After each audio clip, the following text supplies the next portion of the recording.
Hello everyone, welcome to my YouTube channel. आज के video में हम लोग क्रिप्टो करेंसी के बारे में बात करने वाले हैं। अगर हम लोग आज की डेट में सबसे ज़्यादा न्यूज़ में रहने वाले टॉपिक के बारे में बात करें तो वो क्रिप्टो करेंसी ही है। इसीलिए मैं आज की वीडियो में आप लोगों को क्रिप्टो करेंसी के बारे में पूरी जानकारी देने वाली हूँ। मैं आप लोगों को बताऊँगी कि क्रिप्टो करेंसी क्या होती है, इसी के साथ ही किस तरीके से काम करती है, बिटकॉइन क्या है और ब्लॉकचेन टेक्नोलॉजी क्या है, ये सब मैं आप लोगों को आज की वीडियो में बताऊँगी। लेकिन इससे पहले अगर आप लोग मेरे वीडियो पर नए हैं तो प्लीज़ मेरे चैनल को सब्सक्राइब कीजिएगा, जिससे कि करंट से जुड़े और भी इम्पोर्टेंट टॉपिक आप लोगों को मिलते रहें। तो चलिए हम लोग आज के वीडियो को शुरू करते हैं एक इंटरेस्टिंग स्टोरी के साथ। ये मान लो कोई पर्सन है ए और ये दूसरा पर्सन है बी।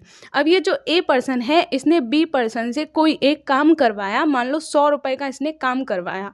जब ये बी पर्सन है इसने ए पर्सन से अपने 100 रुपये वापस मांगे तो ए पर्सन ने बोला कि वो इसको 100 रुपये देने की जगह एक बॉक्स दे देगा। तो ये जो बी पर्सन है इसने बोला कि इस बॉक्स में ऐसा क्या खास है जो वो इसको 100 रुपये के बदले दे रहा है। तो ए पर्सन ने कहा कि ये बॉक्स जो है वो कोई नॉर्मल बॉक्स नहीं होगा, यानी कि ये बॉक्स ऐसा बॉक्स होगा जिसको ना तो तुम टच कर पाओगे, ना ही कोई तुमसे इसको चोरी कर पाएगा। यानी कि ये जो बॉक्स है वो डिजिटल बॉक्स होगा। तो इसने कहा कि डिजिटल बॉक्स ये कैसे हो जाएगा। तो इसने कहा कि ये बॉक्स ऐसा होगा जिसको तुम मतलब अब सिर्फ तुम्हारी स्क्रीन पर दिखाई देगा, इसको ना तो तुम टच कर पाओगे और इसका तुम कहीं भी किसी भी देश में रह के यूज़ कर सकते हो। अगर तुम ये बॉक्स किसी को भी दोगे तो वो तुम्हें इसके बदले में 100 रुपये वापस कर देगा। तो फिर ये जो बी पर्सन है इसने बोला कि अगर ये डिजिटल होगा तो लोग तो इसकी बहुत सारी कॉपीज़ बना के इसको पेस्ट करने लगेंगे, बहुत जगह शेयर करने लगेंगे और फिर इसका तो मिसयूज़ होने लगेगा।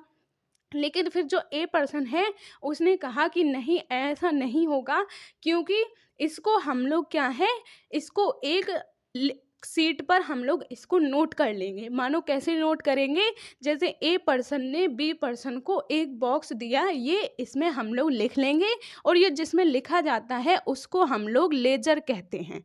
और ये जो लिखने वाले होते हैं वो उनको माइनर्स कहते हैं और ये जो लिखने की प्रोसेस होती है इसको माइनिंग कहते हैं। लेकिन ये कोई ऐसी सीट पे नहीं लिखे जाते हैं, ये बहुत ही स्पेशल कंप्यूटर्स पर लिखे जाते हैं जिनके लिए बहुत ही हाई स्पीड का इंटरनेट, बहुत ही हाई स्पीड वाले सॉफ्टवेयर और इसी के साथ इलेक्ट्रिसिटी भी ज़रूरी होती है। तो इसीलिए इसका किसी को फिर मतलब कोई इसका मिसयूज़ नहीं कर पाएगा और इसका जो वो रिज़ल्ट है वो भी इस सीट पे लिखा रहेगा कि ए पर्सन ने बी पर्सन को एक बॉक्स दिया।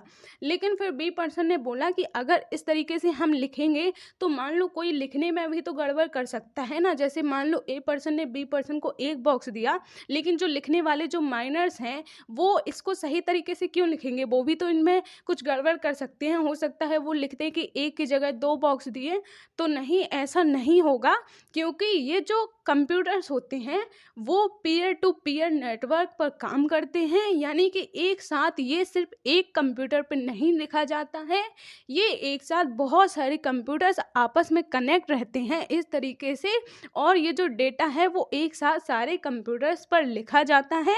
इसीलिए अगर किसी भी एक कंप्यूटर पर कोई भी उसको मतलब गलत इन्फॉर्मेशन डालेगा तो ये सारे कंप्यूटर पर मिसमैच दिखाने लगेगा, जिससे कि सबको पता चल जाएगा कि कहीं पे कुछ ना कुछ गड़बड़ हुई है। इसीलिए ये इस तरीके की गड़बड़ उसमें कोई नहीं कर सकता है। अब हम लोग बात कर लेते हैं कि ये पीयर टू पीयर नेटवर्क किस तरीके से काम करता है, ये किस तरीके से आपस में कनेक्ट रहते हैं। तो इसे हम लोग कहते हैं ब्लॉकचेन टेक्नोलॉजी। यानी कि ये जो ब्लॉकचेन टेक्नोलॉजी होती है वो इस तरीके से काम करती है कि ये जितने भी कंप्यूटर्स रहते हैं वो आपस में एक दूसरे से कनेक्ट रहते हैं, एक दूसरे से जुड़े रहते हैं। जिस तरीके से मान लो अगर हम सीट का ही एग्जाम्पल लें तो जिस तरीके से अगर एक सीट भर जाती है, फिर हम लोग दूसरी सीट ले लेते हैं, फिर तीसरी सीट ले लेते हैं, फिर इसी तरीके से हम लेते जाते हैं। उसी तरीके से ये जो कंप्यूटर्स रहते हैं जिन्हें हम लोग लेज़र बोल रहे थे, जिन पर ये डेटा लिखा जाता है, वो भी आपस में कनेक्ट रहते हैं। जब एक लेज़र भर जाता है तो दूसरा जुड़ जाता है और आपस में ये चेन के तरीके से जुड़े रहते हैं। यानी कि ये जो ब्लॉकचेन वर्ड है वो 2 वर्ड से बना है, एक तो है ब्लॉक और दूसरा है चेन। और ये जो एक ब्लॉक भर गया जैसे तो दूसरा ब्लॉक आ गया, फिर दूसरा भर गया तो तीसरा आ गया। इसी तरीके से ये एक चेन बनाते हुए आपस में कनेक्ट रहते हैं।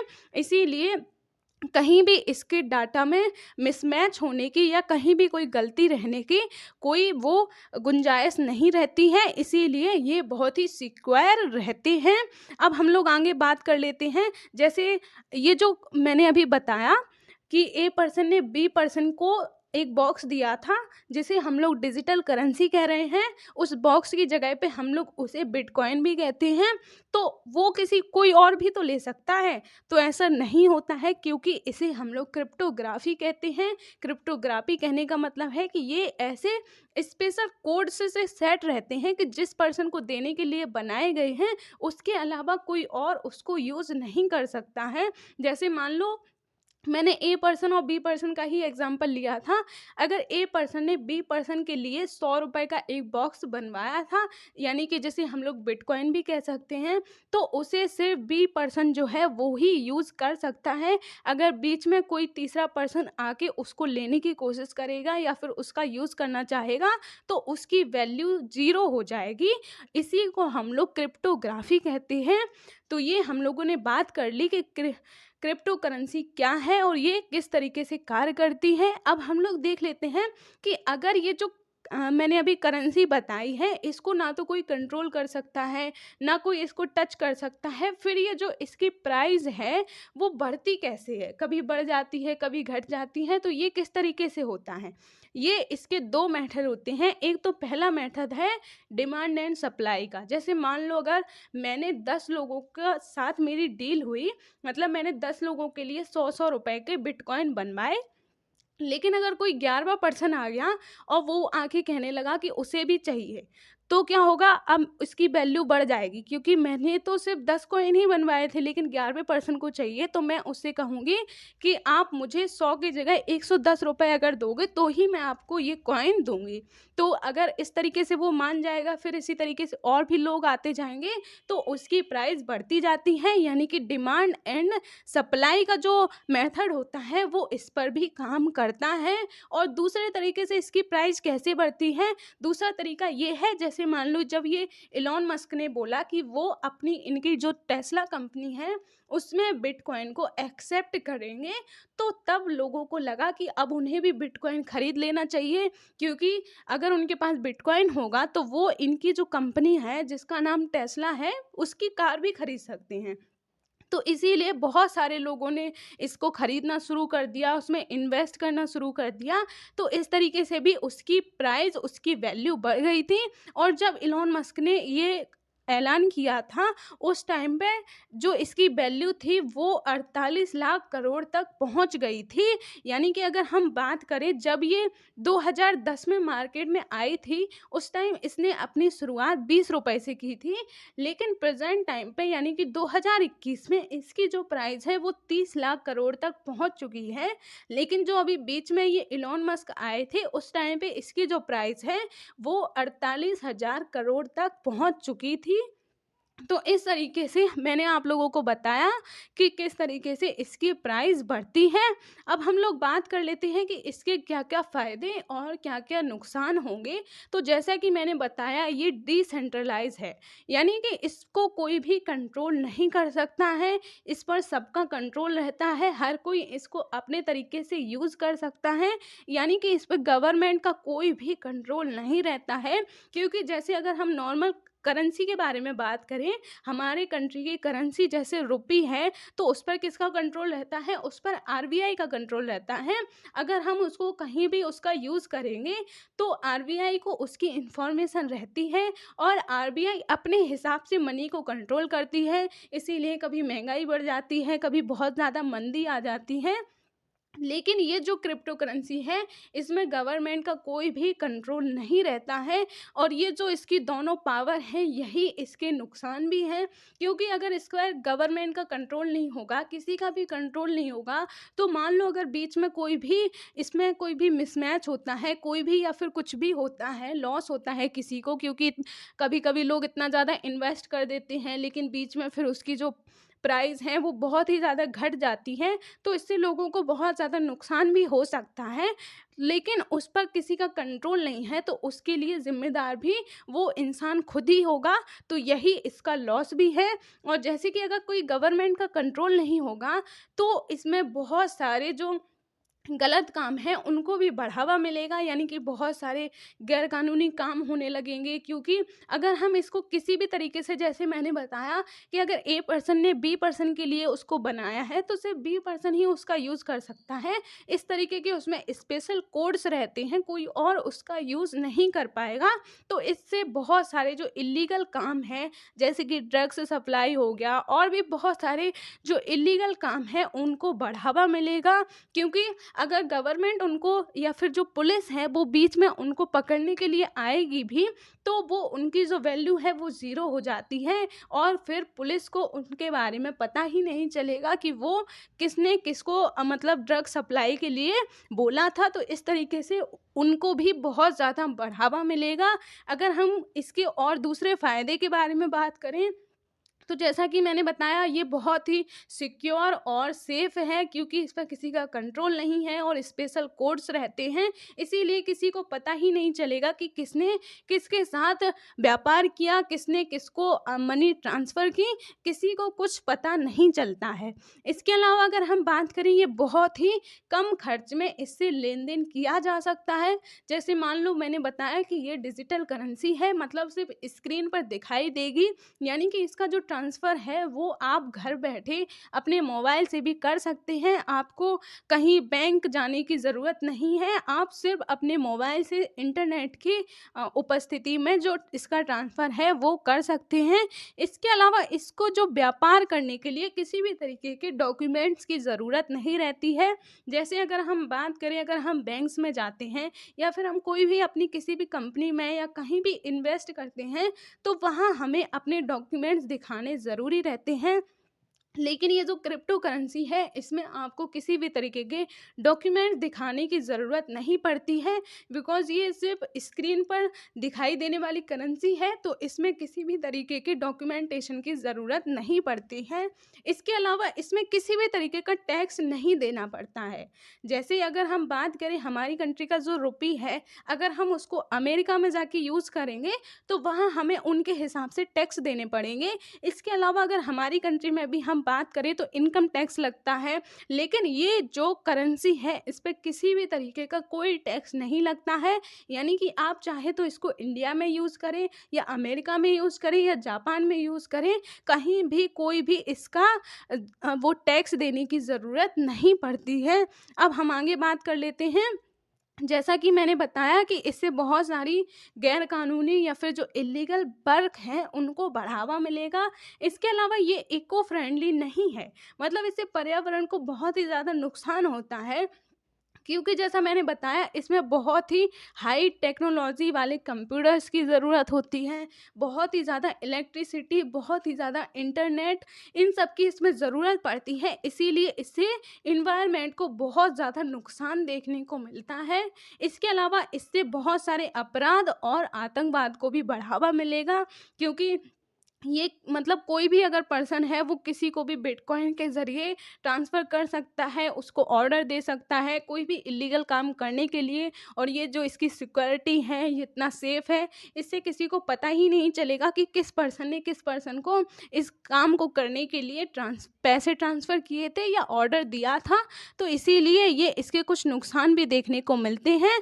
अब हम लोग आगे बात कर लेते हैं कि इंडिया पहले हम लोग इसकी हिस्ट्री के बारे में बात कर लेते हैं। जैसा कि मैंने अभी बता दिया, ये जो करेंसी है वो एक डिजिटल करेंसी देखने को मिलती है। इसके बारे में अगर हम बात करें, बिटकॉइन जो है वो विश्व की सबसे पहली क्रिप्टो करेंसी मानी जाती है, जिसे सातोशी नागामोटो नाम के एक अज्ञात पर्सन ने बनाया था। यानी कि वो कोई पर्सन था या फिर कोई कंपनी थी, कोई फर्म थी, इसके बारे में कोई जानकारी नहीं है, सिर्फ हमें उसका नाम पता चलता है जिसका नाम है सातोशी नागामोटो। और इसने ये जो बनाई थी वो 2008 में बनाई थी, क्योंकि 2008 में हमारी कंट्री में नहीं, तो पूरे वर्ल्ड में हमें इकोनॉमिक क्राइसिस देखने को मिले थे, यानी कि आर्थिक मंदी देखने को मिली थी। तो उसी को ध्यान में रखते हुए इस पर्सन ने ये जो क्रिप्टो करेंसी है इसको बनाया। यानी कि इसका कहने का मतलब ये था कि एक ऐसी करेंसी हो जो गवर्नमेंट के अकॉर्डिंग ना हो, लोग उसको जैसे चाहें जब चाहें अपने हिसाब से यूज़ कर सकें, क्योंकि गवर्नमेंट के हिसाब से रहती है। तो जैसे अभी मैंने बताया, आर्थिक मंदी देखने को मिली थी, मतलब गवर्नमेंट के अकॉर्डिंग कभी उसकी महंगाई बढ़ जाती है, कभी बहुत ज़्यादा मंदी हो जाती है। तो ये सारी प्रॉब्लम्स लोगों को फेस ना करनी पड़े, इसको ध्यान में रखते हुए इस पर्सन ने ये करेंसी बनाई थी। अगर हम बात करें, बिटकॉइन तो पहली करेंसी है, लेकिन अभी प्रेजेंट टाइम में कुल 1500 करेंसी हमें देखने को मिलती हैं। जैसे कि एक तो ये बिटकॉइन देखने को मिला, दूसरा और भी लिब्रा है, एक डॉज कॉइन है, ऐसी बहुत सारी करेंसी हैं जो हमें डिजिटल करेंसी या क्रिप्टो करेंसी देखने को मिलती हैं। अब हम लोग इंडिया में पहले हम लोग क्रिप्टो एटीएम के बारे में बात कर लेते हैं। क्रिप्टो एटीएम जो है इसकी शुरुआत 2014 में की गई थी। ये जो क्रिप्टो एटीएम होते हैं वो कैश मनी को क्रिप्टो मनी में या फिर क्रिप्टो करेंसी में बदलने के लिए बनाए गए थे। इसके अलावा ये जो कस्टमर्स होते हैं उनको क्रिप्टो करेंसी खरीदने और या फिर उसको मनी में, यानी कि जो कैश मनी है उसमें एक्सचेंज करने का ऑफ़र देते हैं। इसके अलावा अगर हम बात करें, ये जो एटीएम मशीन होती हैं वो आम एटीएम मशीन की तरह नहीं होती हैं, क्योंकि ये ब्लॉकचेन बेस्ड टेक्नोलॉजी पर आधारित होती हैं, इसीलिए ये आम एटीएम की तरह देखने को नहीं मिलते हैं। ये जो क्रिप्टो एटीएम होते हैं वो उपयोगकर्ता यानी कि कस्टमर्स के डिजिटल वॉलेट अकाउंट में सीधे चली जाती हैं और वो क्यूआर कोड के द्वारा अपने वॉलेट में उसको प्राप्त करते हैं। क्रिप्टो एटीएम जो है वो अपना जो लेन देन करते हैं वो इंटरनेट के माध्यम से क्रिप्टो करेंसी पोर्टल पर जाकर लॉगिन करते हैं, उसके बाद ही वो उस मनी को ट्रांसफ़र करते हैं या फिर जो दूसरे कस्टमर्स होते हैं उनको कैश मनी के बदले में क्रिप्टो करेंसी जो है वो उनके अकाउंट में ट्रांसफ़र कर देते हैं। अगर हम इंडिया में बात करें तो 2018 में बेंगलुरु में पहला बिटकॉइन एटीएम बनाया गया था। अब हम लोग इंडिया में क्रिप्टो करेंसी के बारे में और बातें कर लेते हैं। इंडिया में क्रिप्टो करेंसी में इन्वेस्ट करना, उसको ट्रेड करना यानी कि उससे व्यापार करना, इसके अलावा उसके शेयर्स खरीदना लीगल है, लेकिन क्रिप्टो करेंसी भारत की लीगल करेंसी नहीं है, क्योंकि अभी भी हमारी कंट्री की लीगल करेंसी हमें रुपए देखने को मिलती है। यानी कि ये जो करेंसी है वो रुपए के तरीके से यूज़ नहीं की जा सकती है, यानी कि जिस तरीके से हम अभी मार्केट में जाते हैं रुपए को देकर कुछ भी खरीद लेते हैं, उस तरीके से ये अभी यूज़ नहीं होती है। लेकिन मैं आप लोगों को बता दूं, एल सल्वाडोर नाम की जो एक कंट्री है वहाँ पर उन्होंने जो क्रिप्टो करेंसी है उसको लीगल करेंसी बना दिया है। यानी कि अभी बहुत सारी कंट्रीज जो हैं वो क्रिप्टो करेंसी को अपने देश की लीगल करेंसी बना चुकी हैं या फिर बनाने का सोच रही हैं। लेकिन ये जो एल सल्वाडोर नाम की जो कंट्री है उसने क्रिप्टो करेंसी को अपने देश की लीगल करेंसी बना दिया है। एल सल्वाडोर जो कंपनी है वो हमें लैटिन अमेरिका का एक छोटा सा देश देखने को मिलता है। लैटिन अमेरिका कहने का मतलब है कि नॉर्थ अमेरिका और साउथ अमेरिका के बीच में जो कैरेबियन द्वीप समूह है वहाँ पे जो छोटे छोटे देश हैं उन्हीं में से एक देश एल सल्वाडोर देखने को मिलता है। अब हम लोग आगे बात कर लेते हैं। आरबीआई ने, यानी कि इंडिया का जो रिजर्व बैंक है जिसका नाम आरबीआई है, उसने क्रिप्टो करेंसी पर बैन लगा दिया था 2018 में। लेकिन फिर बाद में 2020 में सुप्रीम कोर्ट ने आरबीआई के इस बैन को मानने से इनकार कर दिया, क्योंकि सुप्रीम कोर्ट का कहना था कि जो कॉन्स्टिट्यूशन का जो आर्टिकल 19 का 1 का जी है, वो किसी भी पर्सन को अपनी मर्जी से कोई भी व्यापार, कोई भी ट्रेड करने की स्वतंत्रता प्रदान करता है। इसीलिए जो सुप्रीम कोर्ट है उसका कहना था कि आरबीआई लोगों को जो क्रिप्टो करेंसी है उसमें ट्रेड करने, उसमें इन्वेस्ट करने से नहीं रोक सकती है, क्योंकि वो लोगों का अपना अधिकार है। इसीलिए जो सुप्रीम कोर्ट है उसने आरबीआई के इस फैसले को मानने से इनकार कर दिया था। लेकिन फिर बाद में अभी 2021 में आरबीआई ने फिर से सुप्रीम कोर्ट से ये अपील की है कि वो क्रिप्टो करेंसी को बैन कर दे।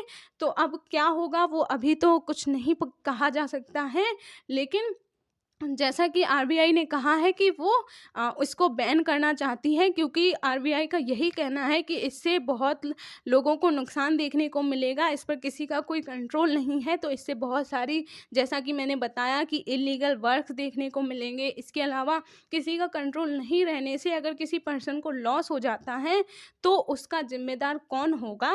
तो इस सब को लेकर ही अभी ये वाला जो टॉपिक है, यानी कि क्रिप्टो करेंसी जो है वो बहुत ही ज़्यादा न्यूज़ में बनी हुई है। आई होप आप लोगों को आज के वीडियो में समझ में आ गया होगा कि क्रिप्टो करेंसी क्या होती है और ये किस तरीके से कार्य करती है।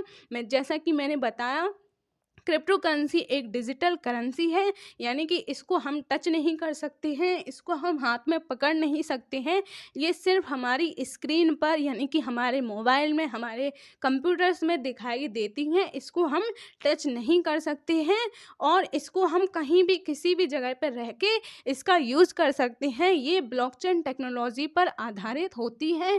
तो आई होप आप लोगों के माइंड में अब क्रिप्टो करेंसी को लेके कोई भी कन्फ्यूज़न नहीं होगा। अगर फिर भी कोई भी कन्फ्यूज़न हो तो आप लोग कमेंट बॉक्स में मुझसे पूछ सकते हैं। तो आज की वीडियो को हम इतना ही रखते हैं। अगर आपको मेरा वीडियो पसंद आया हो तो प्लीज़ मेरे वीडियो को लाइक कीजिएगा और ज़्यादा से ज़्यादा लोगों को शेयर कीजिएगा, जिससे कि ज़्यादा से ज़्यादा लोगों को इसकी जानकारी मिल सके। तो मिलेंगे अब हम नेक्स्ट वीडियो में, तब तक के लिए जय हिंद।